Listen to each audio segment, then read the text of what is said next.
¿Por qué esta sierra?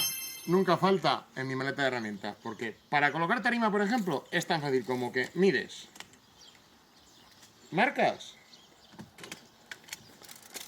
y ya lo tienes listo para cortar.